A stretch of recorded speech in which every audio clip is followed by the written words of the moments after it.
communicante, je suis ravie de vous retrouver pour cette nouvelle vidéo. On se retrouve pour une vidéo que j'ai jamais faite encore sur cette chaîne. C'est une vidéo où je vais vous parler de mes lectures. Elle va se composer en deux parties.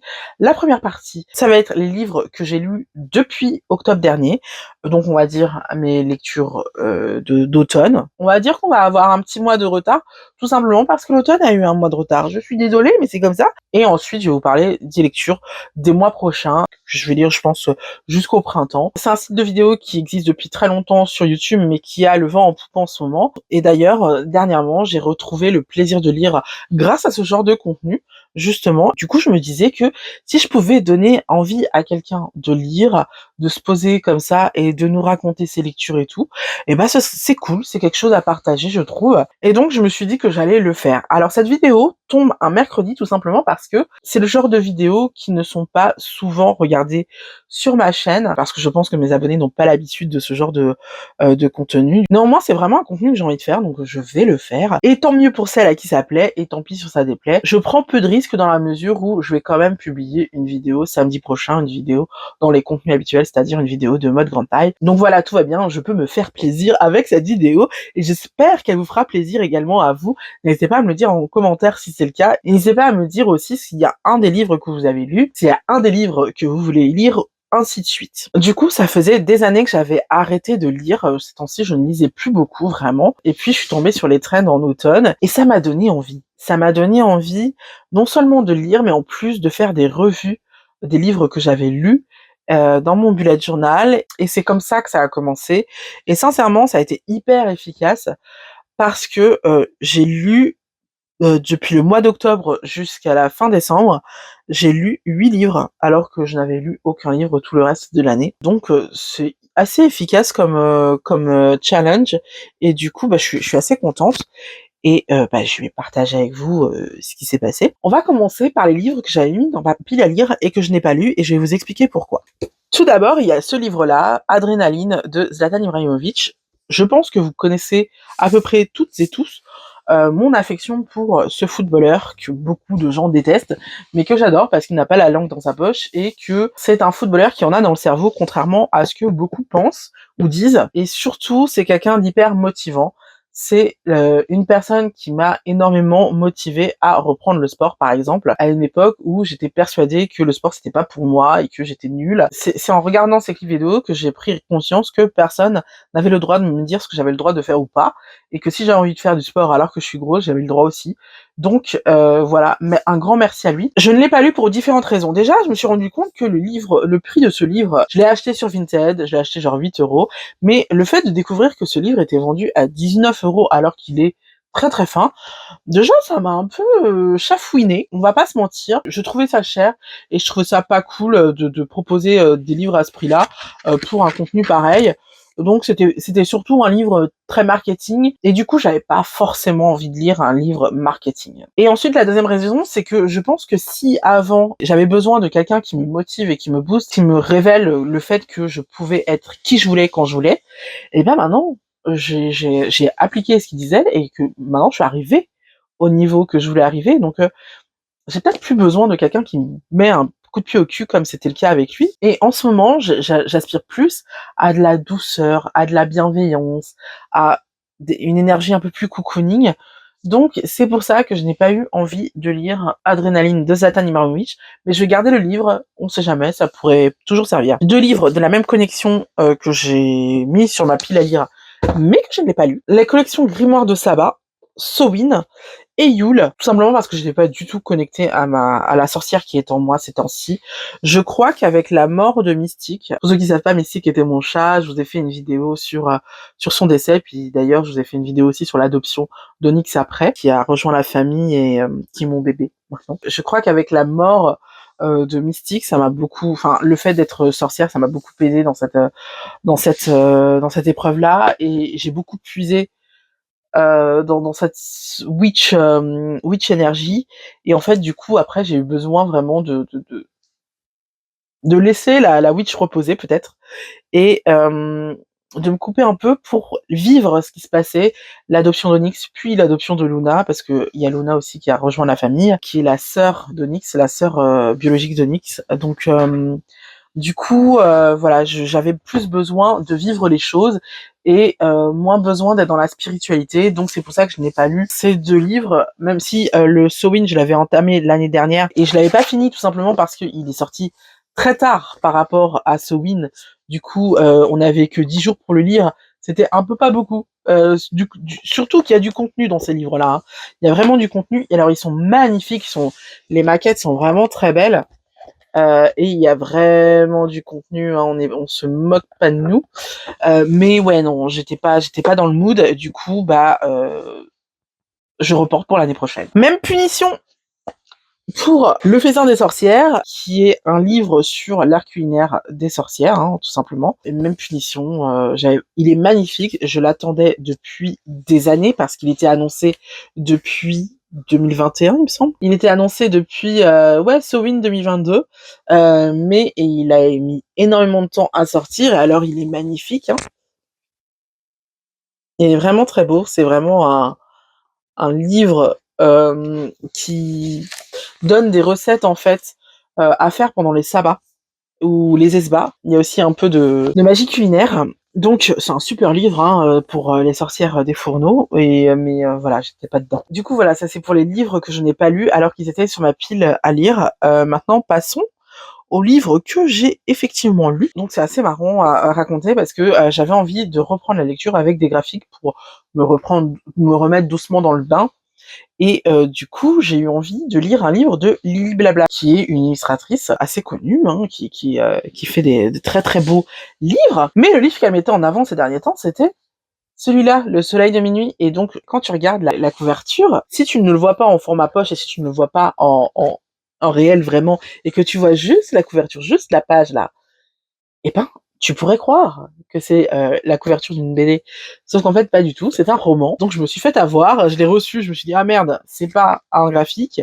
J'ai voulu le retourner, c'était avant, évidemment, les frais de livraison obligatoires, sauf à partir de 35 €. Mais du coup, quand tu veux retourner un article sur Amazon qui coûte à peu près moins de 10 €, en général, ils t'offrent le truc et ils te disent, oh, vous avez pas besoin de le retourner, surtout si, comme moi, t'achètes énormément sur Amazon. Du coup, même si j'étais remboursée de l'achat, je l'ai quand même eu sur les mains et du coup, j'ai fini par le lire.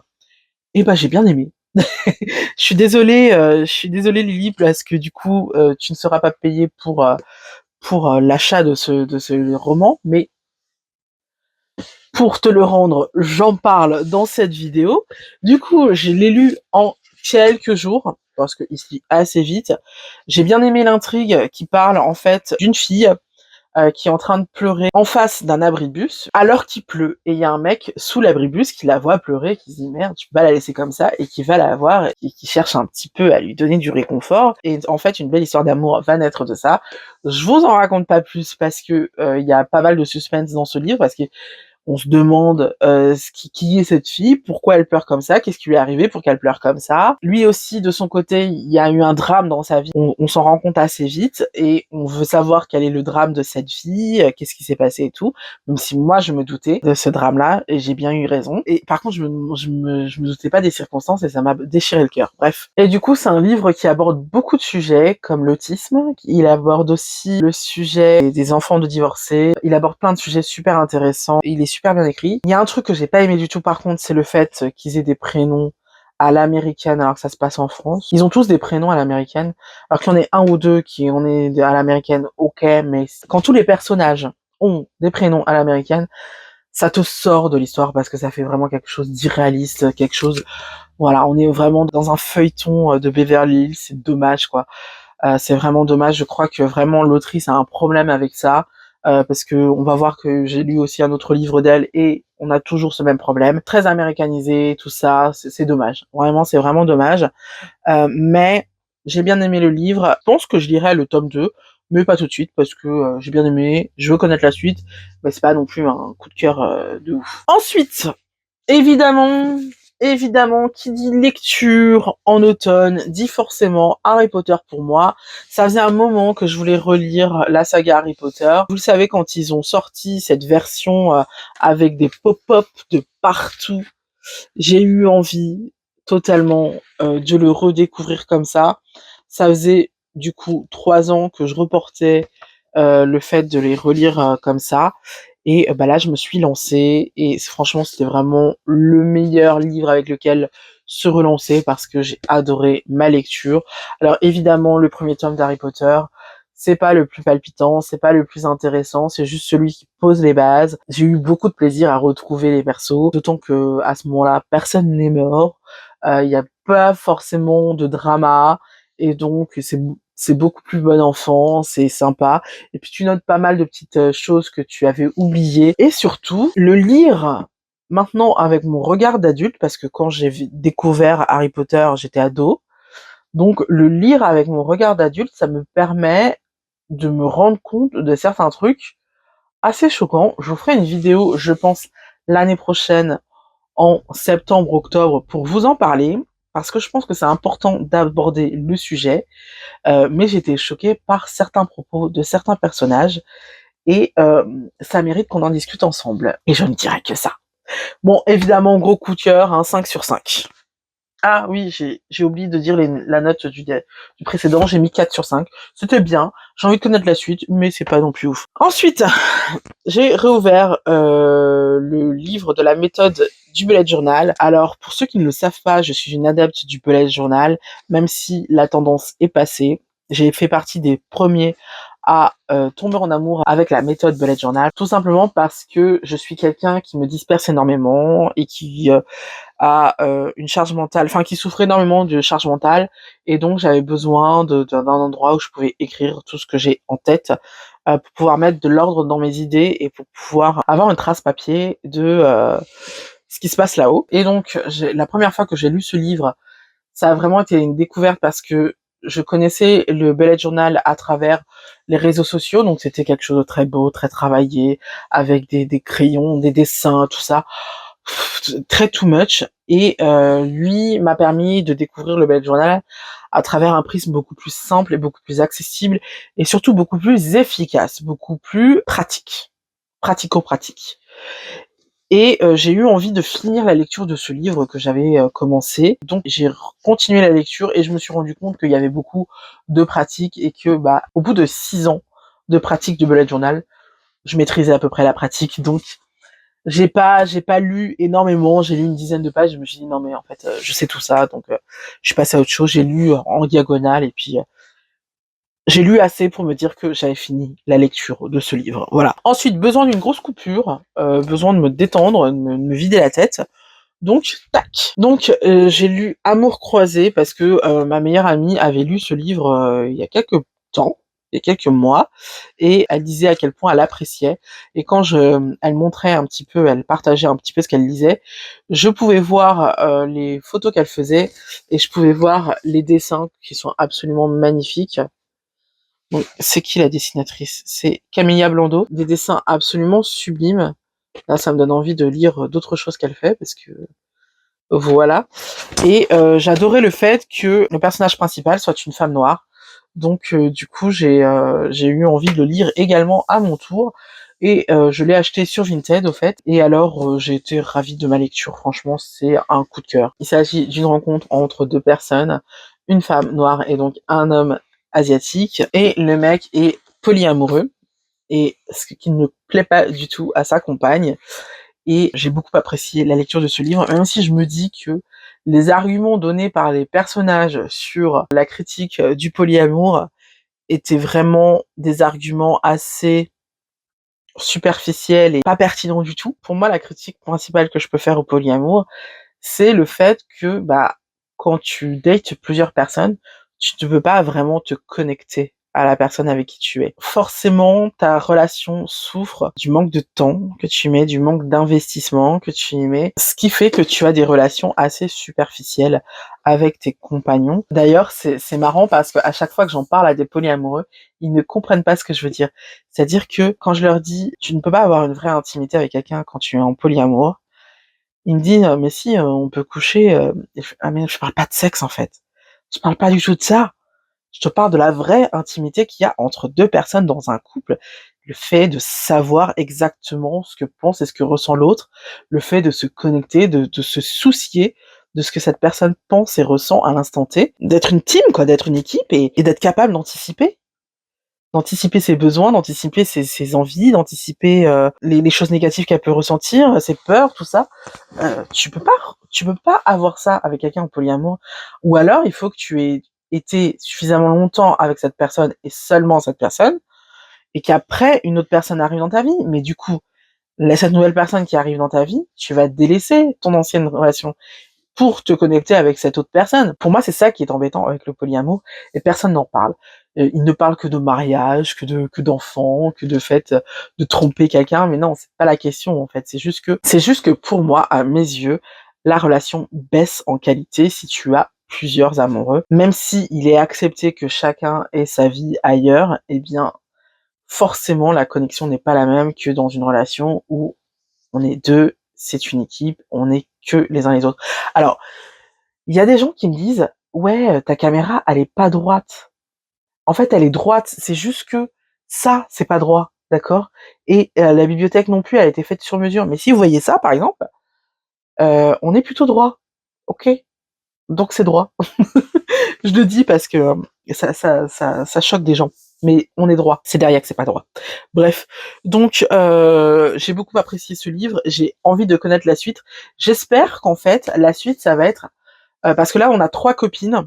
Et j'espère qu'en fait, à chaque fois, le nouveau tome va s'intéresser à une autre des copines.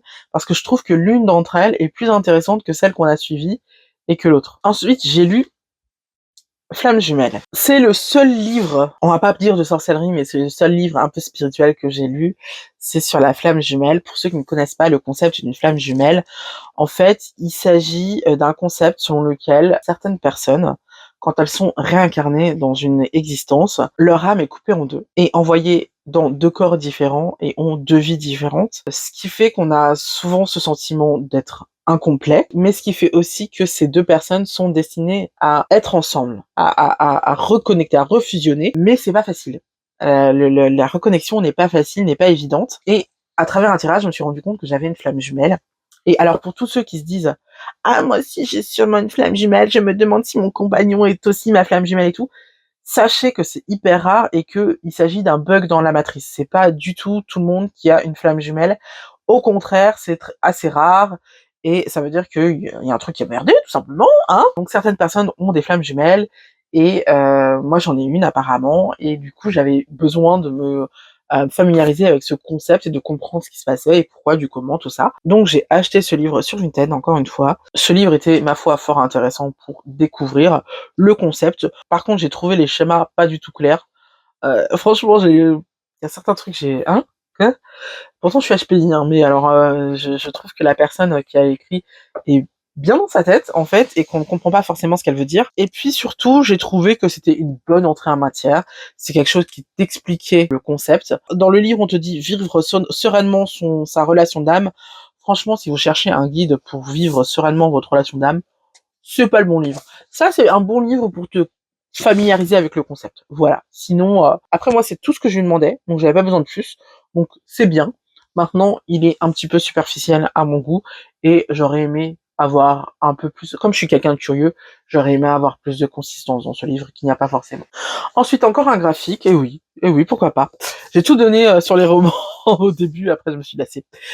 Donc, j'ai pris ce livre qui est donc du coup de Lily Blabla.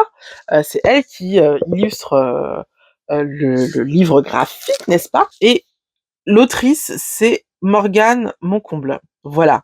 Donc, très très joli graphique. Hein. J'aime beaucoup le design, j'aime beaucoup les persos et tout. Mais j'ai trouvé... Enfin, l'histoire est intéressante, mais je l'ai trouvée un peu entendue, un peu prévisible. Et pas forcément, enfin sauf la fin. Le dénouement, je l'avais pas vu venir. J'étais pas super intéressée par l'histoire, pour être honnête.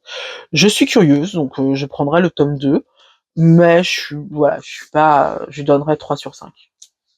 Ah, et ça, je donne 4 sur, 3,5 sur 5. Ah, et ça, je lui donnerais 4 sur 5. Et le bullet journal, 5 sur 5, évidemment. Dernière lecture d'automne, ça a été créer votre carnet de souvenirs à l'aquarelle. Laura Travel Book, c'est une demoiselle qui fait des aquarelles dans son carnet en guise de memory journal. Donc c'est hyper intéressant et moi, vous savez que je me suis mise à l'aquarelle il y a maintenant 3 ans. j'apprécie beaucoup ça. Et donc, je trouvais intéressant l'idée de faire un memory journal à l'aquarelle dans un carnet. Donc, j'ai lu attentivement ce livre. Et d'ailleurs, j'ai commencé mon carnet parce que c'est la maison d'édition qui m'avait envoyé les deux. Du coup, j'ai pu commencer mon carnet et ça a été extrêmement plaisant. Et j'aime bien. J'aime bien le concept. Et alors, le livre est très mignon, très cute. Il se lit très facilement. En une soirée, vous avez tout lu.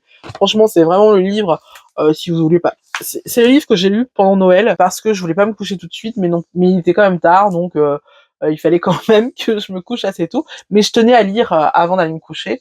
Donc voilà, j'ai pris ce livre-là. Il est facile à lire, il est sympa, il est vraiment très doudou, très chaleureux, et bah voilà, il était sympa. On a fini pour les lectures d'automne, passons à mes futures lectures. Tout d'abord, j'aimerais vous présenter ce livre, Délices en tasse, qui va m'accompagner tout l'hiver parce que bah moi j'aime bien boire des boissons chaudes pendant que je lis. Et j'avais envie de vous parler de ce livre génial qui te permet de créer des boissons chaudes. Mais franchement, t'en as pour vraiment tous les goûts. Il est juste extrêmement bien illustré, il est très très joli, vraiment. Et bah, j'ai très très hâte et je pense que je vais me régaler pendant que je lirai. Voilà, ça c'est vraiment pour se détendre entre nous. La première lecture que j'ai déjà commencé depuis le début de l'année, c'est Anne des Pignons Verts, de Green Gables, pardon. C'est évidemment la version livre de la série Anne with the E, que vous connaissez sûrement et qui est sortie sur Netflix. C'est un livre qui a été édité en premier en 1905. C'est un livre qui date et qui nous raconte le quotidien d'une orpheline qui va bouleverser totalement le quotidien de ses parents adoptifs et de sa ville d'adoption. Et c'est extrêmement bien écrit, c'est extrêmement poétique. J'ai déjà commencé, donc je peux vous dire que j'aime beaucoup, beaucoup, beaucoup sa lecture. On a une version extrêmement belle, avec une belle couverture. Voilà, une version reliée qui est juste magnifique, qui donne envie. Ce livre est à 17,50 €, il me semble. Ce livre est sorti aussi en coffret avec les 3 premiers tomes, mais il était en rupture de stock quand j'ai voulu me le procurer. Donc je me suis procuré le tome 1 et le tome 2 séparément. C'est à peu près pareil, hein, vous avez exactement la même chose, sauf qu'il y a des petits goodies dans les coffrets, mais des goodies que je n'aurais pas pour ces tomes-là en tout cas. Et donc je voulais vous montrer aussi le tome 2 parce que je voulais vous montrer il était sous blister quand on le reçoit. Donc voilà, c'est hyper important de savoir que votre livre ne sera pas abîmé avant que vous ne l'ouvriez. Donc vous êtes sûr de l'avoir en bon état. Et franchement, j'adore la couverture parce que c'est une couverture qui se garde. Contrairement à la couverture, par exemple, de Harry Potter, qui franchement, il s'abîme vite, hein. Ces livres-là s'abîment vraiment très vite. Là, franchement, ça s'abîme beaucoup moins. On a vraiment un livre qui va bien passer l'épreuve du temps et j'en suis contente parce que c'est le genre de livre que tu as envie de léguer à tes enfants. Donc, ravi. Je le mets là pour continuer ma petite lecture. Ensuite, nous avons un graphique qui va être celui-ci de Le Silence des étoiles de Sanaka. C'est tout simplement un livre d'une illustratrice qui va nous dévoiler son quotidien. Je n'en sais pas plus, je sais que j'adore son style, que j'adore les contenus qu'elle nous met sur Instagram, donc j'ai très hâte de voir ce qu'elle a à nous dire dans son livre, et bah, je peux pas vous en dire plus, mais en tout cas ça a l'air super sympa. Ensuite, au rayon dev perso, j'ai décidé de lire ce livre qui s'appelle Changer votre rapport à l'argent. Je pense que c'est un livre qui m'est nécessaire en ce moment, parce que je crois qu'il est nécessaire que je change mon rapport à l'argent, parce que mon syndrome de l'imposteur fait que je n'ai pas forcément conscience de mériter de gagner ma vie correctement et de gagner bien ma vie. Et c'est quelque chose que j'ai beaucoup remis en question ces 2 dernières années, mais de manière beaucoup plus importante l'année dernière. Et cette remise en question me permet aujourd'hui de commencer à gagner ma vie, et donc c'est cool. Mais j'ai encore tendance à dépenser l'argent de manière très stupide. Et donc ça, je crois que c'est le signe que tu considères que tu ne mérites pas l'argent et que du coup, tu as besoin de t'en débarrasser tout de suite pour te sentir mieux. Puis aussi le fait que bah, ça te fait du bien de dépenser tes sous. Bref, Donc je me suis dit qu'il était temps de changer vraiment profondément mon rapport à l'argent, et donc je vais bouquiner celui-là. C'est aussi un cahier de développement personnel, donc je vous en dirai plus tard, mais en tout cas, ce qui est bien, c'est que la prise de conscience est là et que je vais commencer à y travailler. Ensuite, on va avoir maintenant que des livres Witch, parce que oui, si la sorcière en moi s'est tue ces derniers mois, eh bien, une séance de yoga a réussi à débloquer tout ça, et donc je me suis reconnectée à mes énergies un peu plus spirituelles. Et du coup, pour cet hiver, j'ai envie de lire deux, trois trucs. D'abord, j'ai envie de lire Le yoga des sorcières, tout simplement parce que je commence le yoga, je suis une sorcière, ça me paraît pas mal de lire ce livre. Du coup, je suis assez curieuse de savoir ce qu'il y a dans ce livre. Par contre, je peux vous dire d'emblée que je suis un peu déçue de la maquette de ce livre qui est très pauvre. Voilà. Et je suis d'autant plus dessus qu'il s'agit d'un livre édité par La Plage. Donc La Plage m'a habitué à des livres beaucoup plus jolis. Ma foi, là je suis un peu circonspecte plutôt. Heureusement, je l'ai acheté sur Vinted, donc il m'a pas coûté cher. Ça m'aurait embêté vraiment de dépenser 15 € pour ça. Je vous le dis franchement, à partir de 15 €, je m'attends à avoir quelque chose d'un peu joli. Ensuite, qui dit fin de l'hiver, dit Imbolc, hein, donc c'est-à-dire une protection, parce que je ne sais pas si vous êtes une sorcière vous-même, peut-être que vous ne le savez pas, mais chez les sorcières, la fin de l'hiver est synonyme de protection, parce que c'est le moment où on est beaucoup dans sa maison, donc on va commencer à chasser les énergies négatives de sa maison, et on va protéger sa maison pour toute l'année. Et donc je me suis dit que ce serait pas mal d'en savoir plus, quoi, voilà, de lire ça, c'est cool. Si ça me dit, je pourrais enchaîner avec ce livre qui est à peu près la même chose, mais abordé, j'imagine, de manière différente. Voilà, à voir, je sais pas, c'est possible, mais pas obligatoire, vraiment pas. Et puis, le dernier livre que j'ai envie de lire, ça va être Le livre des ombres pour sorcières modernes de Deborah Blake. Ça va être mon premier livre de Deborah Blake, tout simplement parce que je trouvais mignon celui-là, voilà. Les autres livres m'attiraient pas tant que ça, donc voilà, celui-là, je vais essayer de le lire. Et on verra ce que ça donne, je ne sais pas ce qu'il va y avoir. Je sais que c'est à la fois un livre, à la fois un cahier, il va y avoir des trucs à noter et tout.